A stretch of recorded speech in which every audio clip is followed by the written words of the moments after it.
1960s का दौर। Europe में रेल ट्रांसपोर्ट अपनी पीक पर था। लोग, पार्सल्स और कैश सब कुछ ट्रेन्स के जरिए एक शहर से दूसरे शहर भेजा जाता था।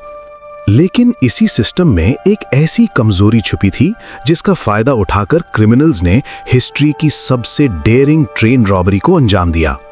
ये कहानी है एक ऐसी रात की जब अंधेरा सिर्फ आसमान पर नहीं बल्कि सिस्टम पर भी छाया हुआ था। 8 अगस्त 1963 रात का वक्त। स्कॉटलैंड से लंदन जाने वाली एक रॉयल मेल ट्रेन अपने रूटीन सफर पर थी। इस ट्रेन में आम मेल के साथ एक स्पेशल कंपार्टमेंट भी होता था जिसे हाई वैल्यू पैकेज कोच कहा जाता था। यहां बैंक कैश, मनी ऑर्डर्स और हाई वैल्यू पार्सल्स ट्रांसपोर्ट होते थे। उस रात इस कोच में आम से कई गुना ज्यादा पैसा मौजूद था।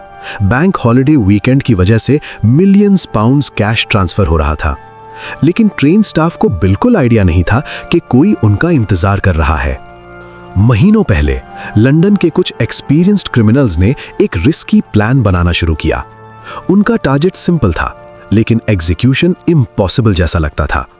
चलती ट्रेन को रोकना और बिना फायरिंग के कैश लूटना। इस प्लान का मास्टरमाइंड एक हाईली इंटेलिजेंट क्रिमिनल था जो सिस्टम की कमजोरी समझता था। उसको अंदर से इंफॉर्मेशन मिल रही थी, ट्रेन स्केड्यूल, कैश मूवमेंट और सिक्योरिटी गैप्स तक।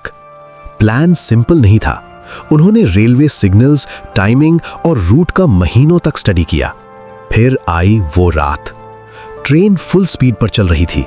ड्राइवर को सब नॉर्मल लग रहा था, लेकिन एक आइसोलेटेड क्रॉसिंग पर अचानक सिग्नल रेड हो गया।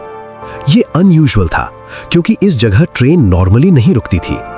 ड्राइवर ने इमरजेंसी ब्रेक लगाई। ट्रेन धीरे धीरे रुक गई। अंधेरा, सन्नाटा और बेचैनी। असिस्टेंट ड्राइवर सिग्नल चेक करने नीचे उतर गया। जब उसने इमरजेंसी फोन यूज करना चाहा, लाइन डेड थी। उसी वक्त बुशेस से मास्क पहने हुए लोग निकले। कुछ सेकंड्स में ही असिस्टेंट ड्राइवर को कंट्रोल कर लिया गया। दूसरी साइड इंजन पर अटैक हुआ। ड्राइवर को फोर्स किया गया ट्रेन कंट्रोल छोड़ने पर। क्रिमिनल्स का नेक्स्ट स्टेप परफेक्ट टाइमिंग पर था। उन्होंने इंजन और फर्स्ट कोचेस को बाकी ट्रेन से अलग कर दिया। बाकी स्टाफ को पता भी नहीं चला कि क्या हो रहा है। अब उनका प्लान था ट्रेन के फ्रंट हिस्सा को एक आइसोलेटेड ब्रिज तक ले जाना जहां उनका ट्रक ऑलरेडी रेडी था। लेकिन यहां एक अनएक्सपेक्टेड प्रॉब्लम हुई। जो रिप्लेसमेंट ड्राइवर क्रिमिनल्स लाए थे वो नया इंजन कंट्रोल नहीं कर सका। मजबूरन उन्होंने ओरिजिनल ड्राइवर को फोर्स किया ट्रेन चलाने के लिए। ट्रेन कुछ डिस्टेंस मूव हुई और ब्रिज पर रोक दी गई।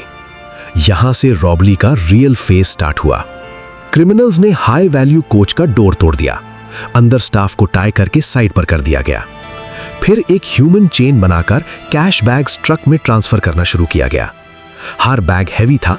टाइम लिमिटेड था, सिर्फ 15 मिनट। लेकिन उन्होंने ऑलमोस्ट सारा कैश लोड कर लिया। फिर वो रात के अंधेरे में गायब हो गए। कुछ घंटों तक पुलिस को एग्जैक्ट लोकेशन का आइडिया नहीं था, लेकिन क्रिमिनल्स की एक छोटी सी मिस्टेक सब पर भारी पड़ गई। उन्होंने हाइडआउट पर रिलैक्स करते हुए कुछ चीजें प्रॉपरली डिस्ट्रॉय नहीं की। फिंगरप्रिंट्स, गेम आइटम्स और कुछ पर्सनल ट्रेसेस रह गए। पुलिस ने इन्वेस्टिगेशन स्टार्ट की, फॉरेंसिक एविडेंस मैच किया और धीरे धीरे क्रिमिनल्स आइडेंटिफाई हो गए। कुछ ही हफ्तों में गैंग मेंबर्स अरेस्ट होने लगे। कोर्ट ने इस केस को crime of the century declare किया। बहुत से क्रिमिनल्स को लॉन्ग जेल सेंटेंसेस मिले। लेकिन इस रॉबरी ने एक चीज प्रूव कर दी, सिस्टम चाहे कितना भी स्ट्रांग हो, इनसाइडर इंफॉर्मेशन और प्लानिंग उसे तोड़ सकती है। आज भी ये रॉबरी दुनिया की सबसे फेमस ट्रेन रॉबरीज में काउंट होती है। और शायद सबसे स्कैरी बात यह है कि इस प्लान में एक ऐसा इनसाइडर था जिसका असली नाम आज तक कंफर्म नहीं हो सका। हिस्ट्री के कुछ राज शायद हमेशा राज ही रहते हैं।